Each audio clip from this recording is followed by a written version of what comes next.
So this is a second week in our series that we're calling God's warm motion out, God's warm motion in, God's warm motion up.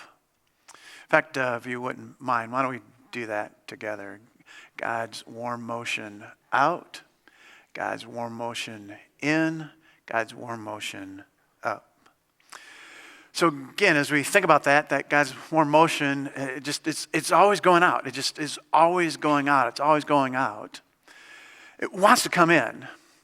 And when it comes in, it will help us to go up. And so as we think about this idea of God's warm motion out, God's warm motion in, God's warm motion up, it gets blocked, except for the first one. God's warm motion out can never be blocked. It just keeps coming out over and over and over again. It's been coming out over this world over years and years and centuries and now millennia. It just cannot be blocked. He just cannot stop himself from going out, from going out, from going out. But in this world, for it to come into our hearts, come into our minds, come into our souls, come into our bodies, oh man, the forces that want to block that. Because if it can block it coming in, it can block us from being able to go up to him. But so God is always moving through what everything is blocked. So we're spending 4 weeks. Again, we're the first two driving values, and then we're going to look at the other two driving values starting December 1st, December 8th, go into some Christmas stuff. We got a special service, worship celebration planned on December 15th. Then December 22nd is a Sunday. Then Christmas Eve kicks in and that. So we're looking at the New Hope driving values. And so last week we were looking at this idea of, well, let's read this together, please. Behind every set of eyes, there's a soul that matters to God. Today we're going to be looking at number 2, inviting and inspiring souls to follow Jesus. Number 3, we are God's chosen, holy, and dearly loved. I can't wait to get to this. There's a warm family waiting for you. And then number 4 is more Jesus, less world. Before we go to the next screen, just want us to know that so 5 years ago, and even before that, we had a series entitled just Center. And it was to kind of flesh out, to tease out these driving values. You know, these driving values, all 4 of them have been with us for over 5 years now. And again, we were speaking about them, teaching the principles over and over and over again. And God was doing that long before we came along and just kind of formulated it into these words, into these 4 driving values. So that's what God is always doing long before. So he's just continuing the work that he's always been doing, and he wants to keep doing in us and through us and all around us and way beyond us. So we say this about behind every set of eyes, there's a soul that matters to God. At New Hope, we believe behind every set of eyes we look into, there is a soul that matters to God. When we look into a mirror, when you looked into a mirror this morning, we believe that behind our eyes is a soul that matters to God. And then this idea that Jesus pursues every soul with a warm and relentless affection. And so 5 years ago, this message series was called Center. And so we were talking about how can we realize that God wants us to be warm to the center of our being. And so some of the Bible verses, like we always end our, that Christ is in us. Christ went out so that he could come in us, and he is the hope of glory, and glory is always in up motion. John 3:16, for God so loved the world that he gave his only son. Again, God is always this giving God. He just cannot stop himself from going out, that whoever believes in him should not perish but have eternal life. And then from Exodus 34:6, God's speaking. He's going out. He can't stop himself. I'm the Lord. I'm compassionate and gracious. I'm slow to anger. I'm abounding in love and faithfulness. So if we can allow that truth to come in, oh man, it's going to take us up. So that's who our God is. He's warm to the center. He's out. He goes out. He comes in. He goes up. And 5 years ago, we just made these true statements that the Abba Father, he's just for us. He's going to keep coming out. That Jesus is with us. Again, the name Emmanuel. Jesus is with us. He is going to come out of heaven. He's going to be with us so that he can come in us and take us up. And that the Holy Spirit, again, is in us. As we just heard in that beautiful song, his breath. It's not just for it to go out of him. It's to come into us. that we might be given life. So last week we were looking at the parable of the sower that Jesus tells. Again, the sower goes out. He just starts scattering seed. And it's pretty reckless.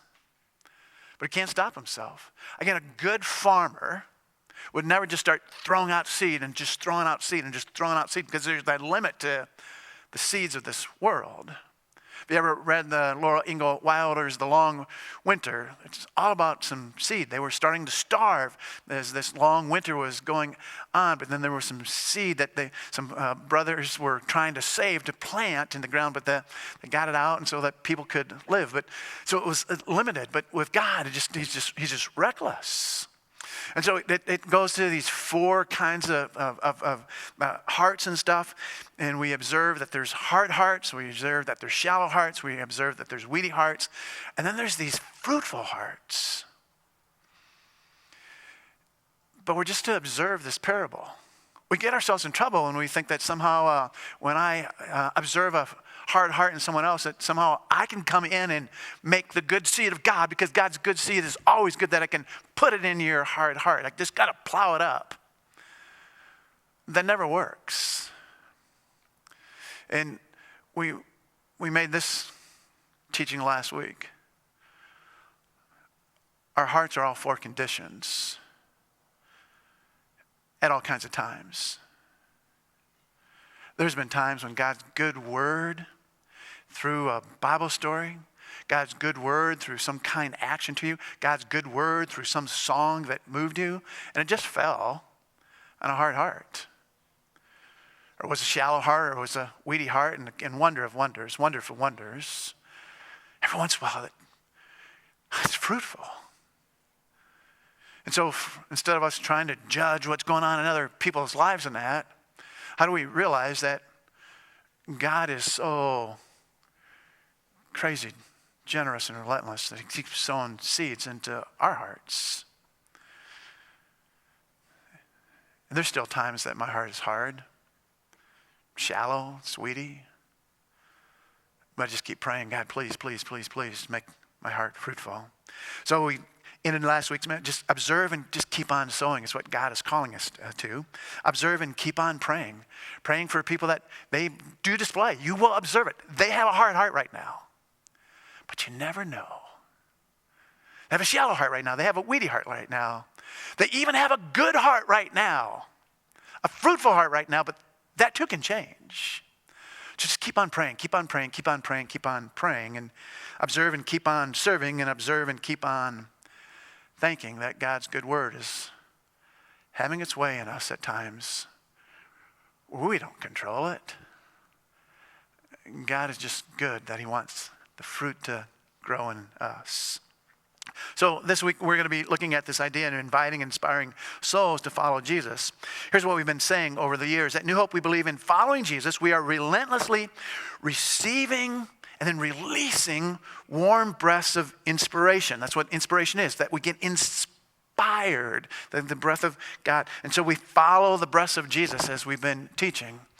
And so as we follow the breaths of Jesus, we're going to be thinking about this over the next month and a half in it. Luke chapter 2, verse 6 and 7, his birth. He has a first breath like all of us do when we were first born. We'll read this. While they were there, the time came for the baby to be born, this baby Jesus. And she gave birth to her firstborn son. And she wrapped him in cloths and placed him in a manger because there was no room for them in the inn. So he took that first breath. And then his life, all of his life breaths for those 33 years. In Mark chapter 1, verse 17, we could read it like this. Jesus took a breath and said, come, follow me. He went out and started calling people to come, follow me. Let me come in so you can go up. His death, with a loud cry, Mark 15, verse 37, with a loud cry, Jesus breathed his last. We will all have a last breath, just like Jesus. So we follow him because we believe in his resurrection. In John 20, verse 22, we read this. And with that, Jesus breathed on them and said, receive the Holy Spirit. And they started to follow Jesus. So again, we're going to be looking at this idea that inviting and inspiring souls to follow Jesus today. And the message, you're invited. Follow the directions. You're invited to follow the directions. So let's think of an invitation that would be so inspiring that we would never, ever miss following the directions. What's an invitation you could get that you would not even think? I mean, it would be so inspiring that you would not even think about missing the invitation and following the directions of the invitation. So, if you could meet someone and you would get a special invite, and you'd have to get a special invite to meet this person. So, it's a bye Sunday, right? But maybe Aaron Rodgers has some extra time this week. Some of you, if you got an invitation from Aaron Rodgers, and it was going to be at this place, this day, this time, for this long of a period, and you got this personalized invitation, do you think you might follow the directions exactly that's on the invitation? Right? Or again, I mentioned Tom Hanks. I think it'd be pretty cool to spend a little time with Tom Hanks and get a personalized invitation. Here's the day, here's the time, all the details. Who would it be for you? Can we have a little participation? I know it's a Lutheran church, but can I actually, who would you want to meet? Someone? King Country, there you go. I just watched them this morning as they were rehearsing it for the CMA deal with Dolly Parton. So yeah, King Country. Again, if you got an invitation from them. Some of you might want to meet Oprah. I got to thinking about, because again, I wanted to include some females. Condoleezza Rice. I think it would be fascinating to spend some time with her. All the power that she had in serving as in the government a number of years ago. I guess she's an amazing classical piano player. So I just think it would be fascinating to spend some time with her. So who's it for you? That if you got a personalized invitation, you would not hesitate at all to follow every direction exactly. You'd probably go out and get new clothes. You'd make sure you got a good haircut. You might, for some of you ladies, you'd want to be made up, maybe not by yourself, but by someone that could really make you up. So we would follow the directions of that personalized invitation. Now, let's tease out receiving a wedding invitation. So again, you've all probably at some point or another received a wedding invitation. When do you receive a wedding invitation? A couple days before? No. It's usually at least a month, if not 2 months, right? In our day, you receive a card 6 months in advance saying save the date, right? So again, you know that date is coming. And so when you receive the wedding invitation, again, some of the details, who is the couple that's going to get married? What's the date? What's the time? What's the location? Oftentimes in a wedding invitation, there's going to be some sort of an RSVP, whether it's a card or a lot of them these days online, but there is an RSVP expected. And so if you show up on the right day at the right time, at the right place, and then the wedding celebration happens, and a couple hours later, you get to go and enjoy free food and beverage that is not free to somebody, but it's free to you. So there's some expectations. The couple has expectations. Maybe your family, your friends that have some expectations. You have some expectations. So this is a very simple question. What do we have to do to attend the wedding? We have to follow the directions. If you say, well, I don't want to follow the directions. I want them to be married on this day at this time because it would be much more convenient for me. I want them to have the reception at this day and this time at this place. It would be much more convenient to me. You can decide that, and you know what will happen. You won't receive the free food. It just won't be there when you show up on your own deal. So Jesus tells a parable of inviting where people decide to not follow the directions. They're invited. All are invited. And I think it should be a really, really inspirational invitation that they receive, but they decide not to follow the directions. So here's the parable that Jesus tells in Luke chapter 14. It says, a man once gave a great banquet and invited many. And at the time for the banquet, he sent his servant to say to those who had been invited, come, for everything is now ready. But they all alike began to make excuses. The first said to him, I have bought a field and I must go out and see it. Please have me excused. And another said, I have bought 5 yoke of oxen and I go to examine them. Please have me excused. And another said, I have married a wife and therefore I cannot come. So the servant came and reported these things to his master.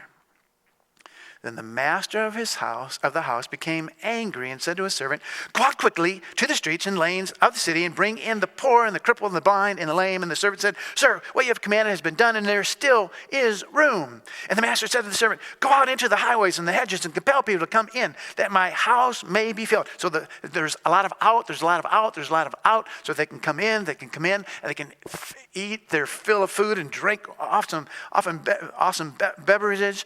For I tell you, none of those who were invited shall taste my banquet. So for just a moment, let's tease out the excuses in the parable. There's 3 of them. I've bought a field and I must go out and see it. Again, Jesus is masterful at telling a story. I have bought a field. It's already been done. And I'm now going to go out and see it? How often do you buy things without first kind of seeing them? It's the same thing with this next one. I have bought 5 yoke of oxen, and now I'm going to examine them. Again, I don't think there's anyone in the room that just says, hey, I need a new car. I'm going to call up someone at Bergstrom or however you go to, and that just, hey, deliver me a car, just whatever you decide.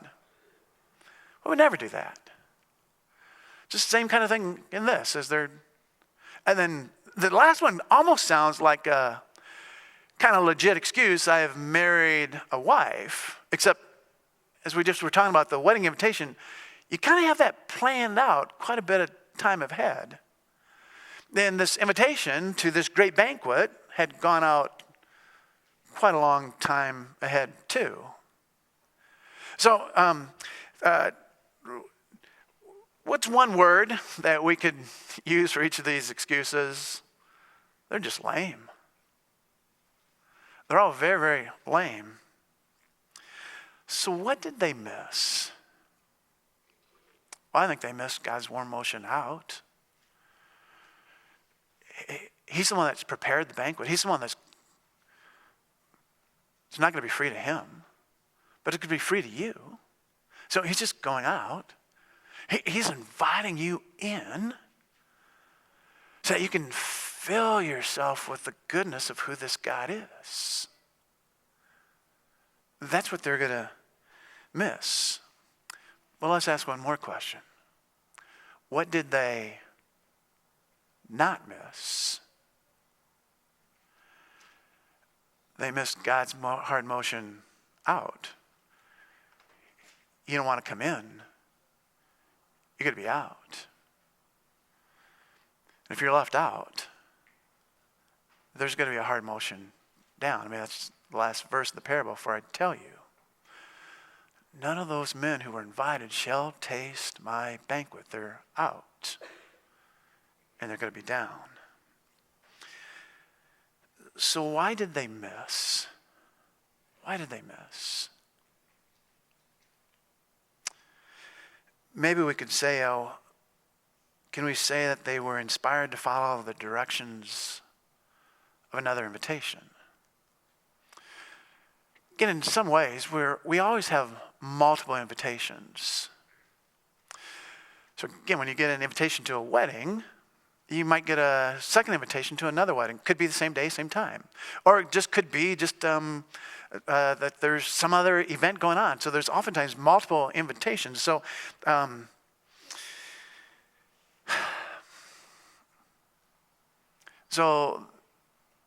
they decided to not follow God's invitation. They just followed the directions of their own invitation, of their own making, whether it was buying some property, buying some animals, or even getting married. This is your own invitation. So how can God's invitation to us be so inspiring that we would never, ever miss? It's really the question. It's always going to be facing all of us. I think God has an invitation that just should not be missed. And I think it's going to be an inspiring invitation if we can think, well, can we think long? Because there's no other invitation that's as inviting and as inspiring as God's eternal invitation and inspiration. So can we think long? Again, if you get a dream invitation to to go and meet someone, please go meet them. Just go. I mean, the pictures, the memories, it will be some moments maybe of a lifetime. But always only moments. Anything in this world, only moments. Only sometimes, as we say, only glimpses of glory, but not really long-lasting glory. So God's long, inspiring invitation is to follow Jesus. Following Jesus. Follow me, Jesus says. Following together and following long. Even when forces come against it. How do we keep following this Jesus? Following together, following long. Again, we know that God's prepared, free but not free banquet. We're being invited to God's prepared, free for us, but not free to him. So again, this idea is long before even Jesus comes along, it's already an inviting and inspiring invitation 700 years before the time of Jesus. Here's a few passages from the book of Isaiah. In Isaiah 25, it says this.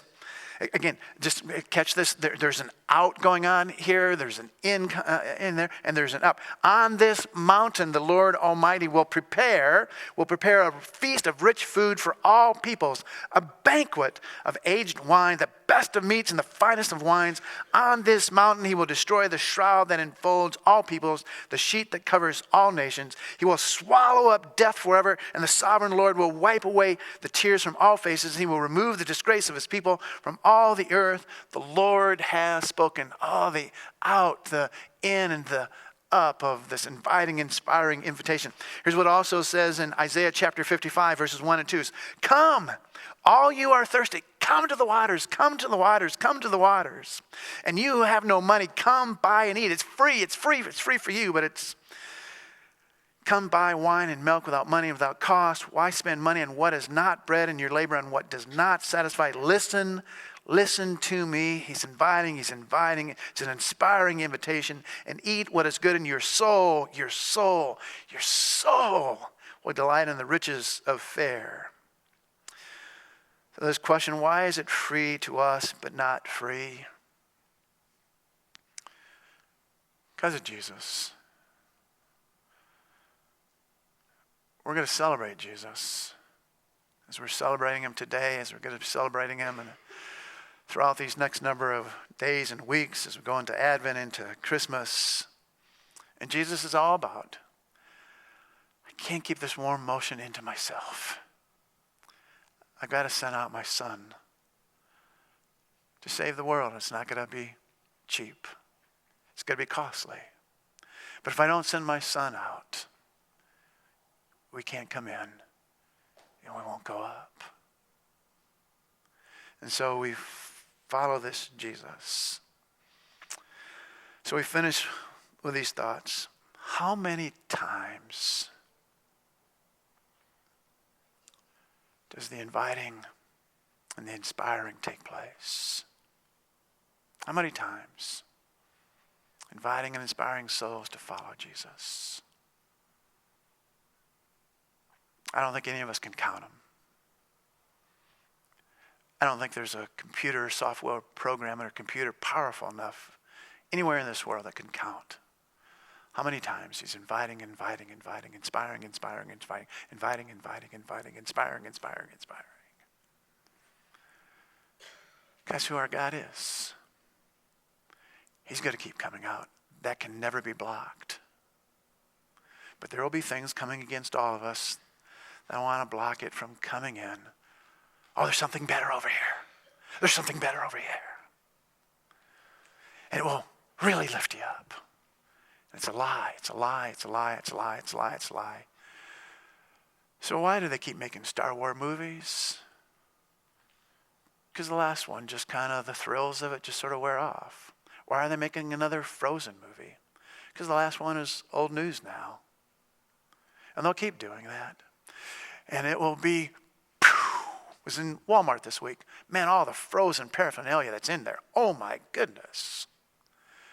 And we'll lap it all up. And there'll be squeals. And then it's gone. So again, go out and get stuff for your kids, Frozen, whatever you want to do.